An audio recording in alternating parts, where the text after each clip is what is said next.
Hello everyone, welcome to my channel. I usually introduce myself as Annery Morgan, but for this video in particular, I'm going to introduce myself as Dr. Morgan.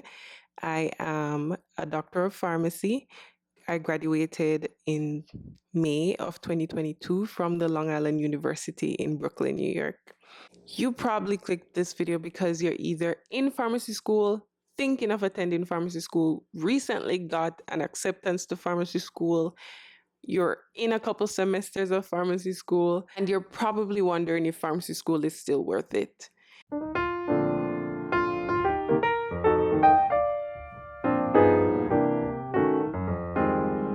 Now, I got my degree when I was 25, and the mindset of persons in and around our age group, we're educating ourselves more about finances and understanding that financial freedom is possible. And now we even know that the most difficult or longest road to financial freedom is by doing a 9 to 5. So, not just you in pharmacy, but most persons that are pursuing tertiary education right now are probably in the same boat asking themselves the same question. If blank, whatever their field is still worth it in whatever year, 2023, 2024, or beyond, whenever you see this video. I was going to come and do this video in my white coat, but I wanted my sit down videos to be more relaxed and comfortable. So that's why I'm in my little corner in my living room. This is exactly where I sit to watch the TV, which is right over there. I just didn't want to have that strict type of demeanor. I wanted to be completely relatable because I was in your position or in your shoes and I was wondering the very same thing. I have some notes that I wrote down on my iPad, and this was the very iPad I used for school. I have emotional connection to this iPad and this pencil because it brought me through a lot of dark days, and majority of my exams were done on this tablet. So this right here has history. So I wrote down 3 main reasons why people attend pharmacy school. So the first one that I have here is that immediately after graduating pharmacy school and attaining your pharmacy license, you instantly start making 6 figures. Unlike other career fields, you have to work your way up and network and do all of that in order to grow your pay or however you would say it. But in pharmacy, you don't even have to have much experience because the demand for pharmacists right now is so high. As of now, when I'm making this video, you are guaranteed a job right out of pharmacy school.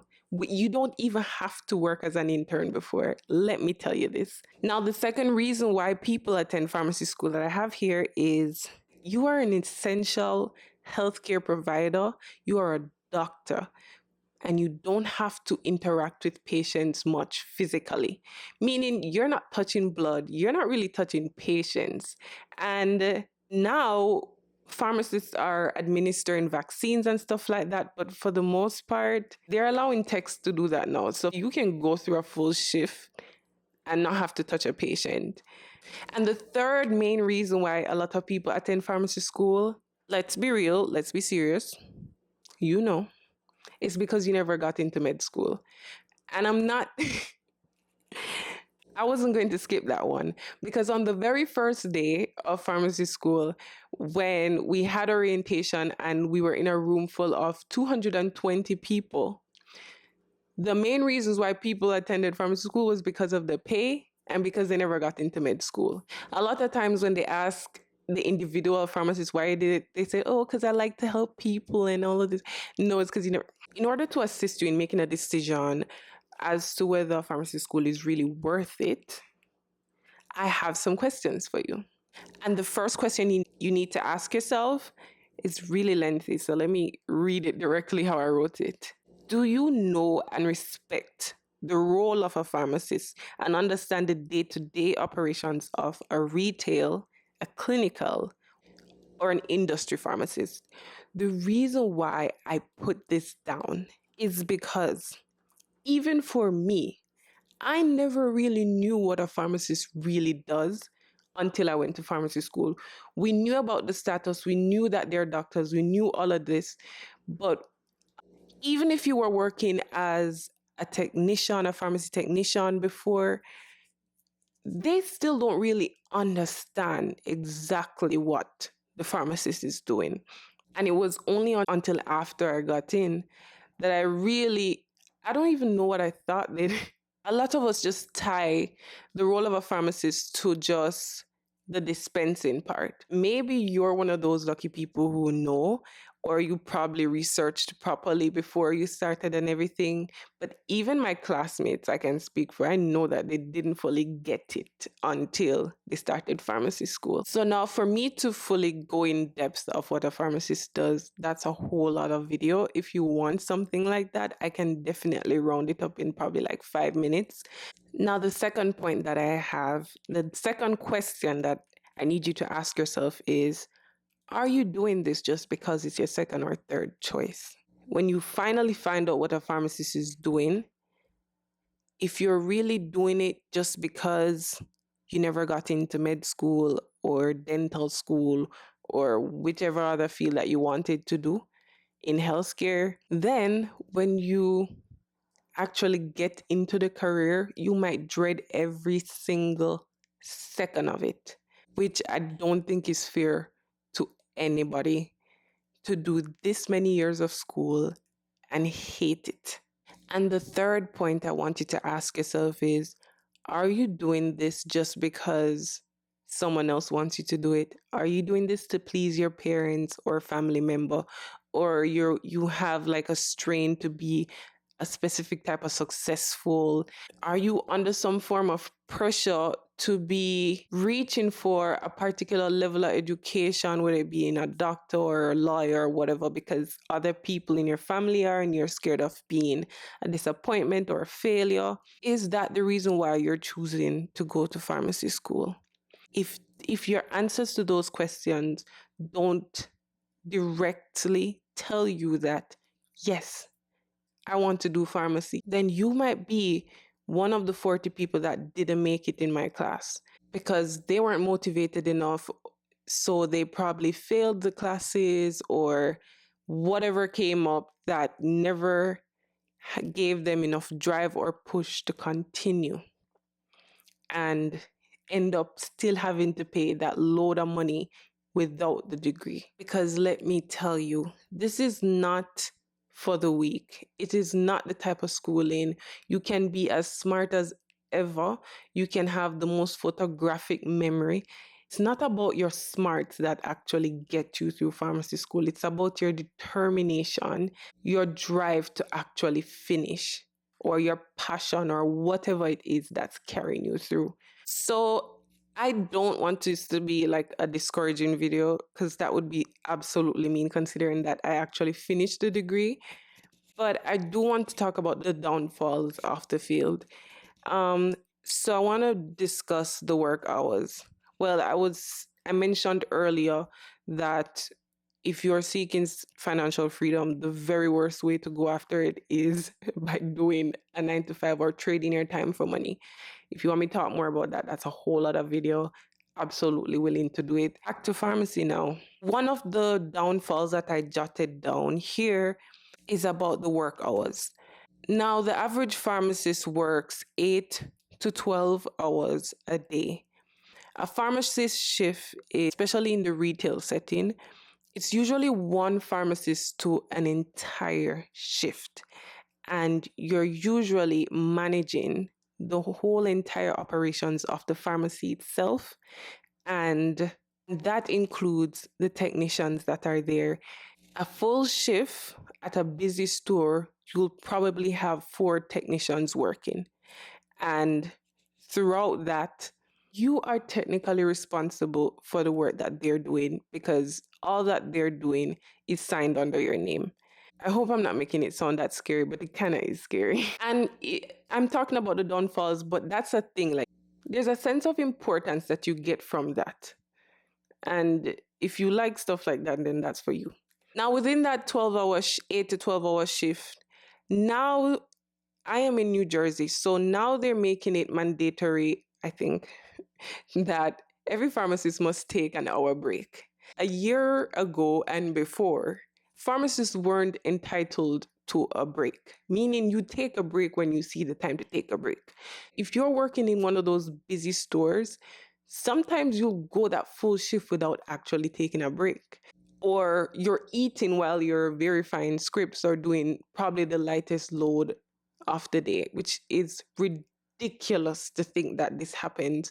But so the main reason why pharmacists weren't taking a break or weren't able to take breaks was because there's just one pharmacist to the shift. So if a pharmacist isn't on site or in the pharmacy, you have to close the pharmacy because it's the pharmacist. So now what's happening is that pharmacy will just close for an hour so that the pharmacist can take a break. Now the second downfall that I wrote down is that there is a lack of respect from patients and other healthcare workers. Now, this brings back to the point where a lot of people don't know the role of the pharmacist and they don't know what a pharmacist really is doing. A lot of patients don't even understand that, yeah, you get a prescription, you bring it to the pharmacy. They don't know all the work that happened behind that. They don't understand that a pharmacist literally checked that prescription, recognized that there was a deadly error on it, and had to call their physician and say, you need to change this or I'm not giving this out. They don't understand all the work that happened on the background. So they just bring a script in, or the pharmacy will receive their script and they just get the medication and get going. They have no idea that their lives were just saved. Because the public don't understand the role of the pharmacist, they tend to be extremely disrespectful. Meaning, when the pharmacist is in the back saving your life, they think it's just the pharmacist being lazy or they just don't want to work. So they'll just say stuff like, it's just 10 pills. Why you can't just give me 10 pills? It's just 30 pills. Just count them out and hand them to me. They don't understand that the dose was wrong. They don't understand that they have a kidney problem, so they can't take that particular drug. Like, they don't understand everything that's going on in the back. So the disrespect is at its height, right? The next thing is healthcare workers also don't understand fully what the pharmacist is doing, which is crazy to me. Pharmacists act as one of the last line of defense, and saying that is already self-explanatory. Everything that happened before, this is the last person that checks what's going on before you take a dose. And the fact that other healthcare providers don't recognize the role and the importance of the role. Everybody knows what a nurse does and the importance of a nurse. Nurses have that much respect. Everybody knows what a physician does, the importance of the physician. Everybody, you get my point? And it reached a point where a lot of the public and other healthcare providers don't even address pharmacists as doctors. Imagine you go to school for 8 years. 8 years, done all of everything, and you're not even addressed by the title that you earned. That's crazy to me. That's absolutely crazy. And this is one of my biggest problems with the profession, is that pharmacists are not really assertive. It's not good to be the aggressive type where you're seen in a negative light, and you shouldn't have to demand respect, but there comes a point where you need to take a stance for yourself and your profession. And because of this, there is so much anxiety among pharmacists that I have observed. And I think that a lot of it is tied to not just being tired and burned out, but the disrespect that they have to face every single day. The next downfall of the field and pharmacy on a whole that I have here is the cost of the schooling, which, knowing the type of degree, of course, it's going to cost a lot. So if you're deciding to embark on this road, it's a huge debt. So at least make it be a debt that's worth it. So I don't think there's any need to go deeper in that. The average pharmacy student, I went and I checked online, the average pharmacy student has a debt of $170,444. And that's the average. Some of you might have your parents that saved up to pay for your tertiary education. So some of you might still have a loan, but not that much. Some of us have as much as $300,000 in debt, which is around the same amount of debt that the average med student will have. That's a crazy amount of money and debt to attain if it's something that you don't genuinely want to do. Another point I have that links to the last point about the debt that you acquire going to pharmacy school is that after you finish now, it's almost like the goal is to just pay off that debt. So it's like you're working all of these hours to pay off that debt. And if it's not something that you link a passion or a deep interest to, you might start disliking yourself. All right, so those were the downfalls that I wanted to mention. But my conclusion might brighten up the video a little bit because I don't want this to sound like I'm saying don't go to pharmacy school. Hear me out. Pharmacy school is a great choice if you have a plan. What do I mean by that? As I said before, as soon as you leave pharmacy school, you're instantly making six figures. With that, you can use that 9 to 5, use your first couple years and reinvest that money into a bigger plan or a bigger goal, whether it be freelancing, real estate, opening a particular business of your interest.